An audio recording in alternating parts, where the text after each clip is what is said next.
The American heartland is facing a serious crisis. Fields that once flourished with the promise of global trade have now become symbols of political consequences, broken promises, and deep economic pain.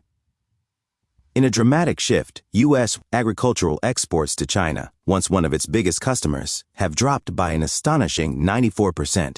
The main reason behind this collapse is a trade war that began during the presidency of Donald Trump.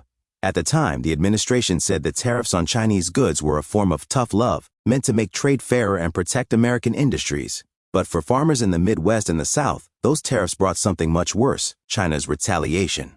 In response, China, one of the biggest buyers of American soybeans, corn, and pork, almost completely cut off its purchases of U.S. produce. Instead, it turned to other regions like South America, Eastern Europe, and Africa for its supply. In small farming towns that relied heavily on agriculture, the impact was immediate.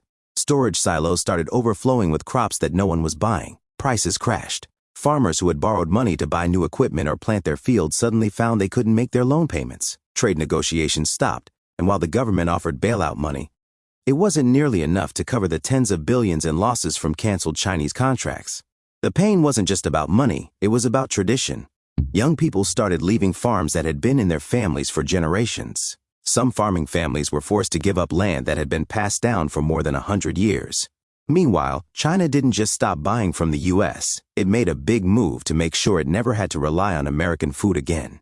It invested heavily in Brazil and Argentina, improving their ports and agricultural systems. Long-term trade deals were signed that locked American farmers out of those markets for years to come. The message from China was clear: it would not allow itself to be vulnerable to American pressure again. While China adjusted and came out stronger, American farmers were left behind.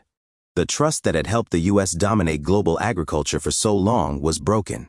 Foreign customers began seeing the U.S. as an unreliable trade partner. In Washington, D.C., the government turned its attention to other issues.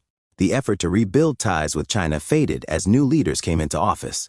Farmers were largely left on their own to try to survive. Today, the effects of the trade war are easy to see across rural America. Empty silos, broken-down tractors, and closed-down food processing plants are reminders of what can happen when political plans ignore economic facts.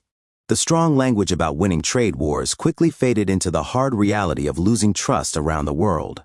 This wasn't just a disagreement over trade, it was a major shift in the way global business works. And even though some politicians still say it was a victory, for thousands of farmers across the country, the silence from Washington speaks louder than any speech.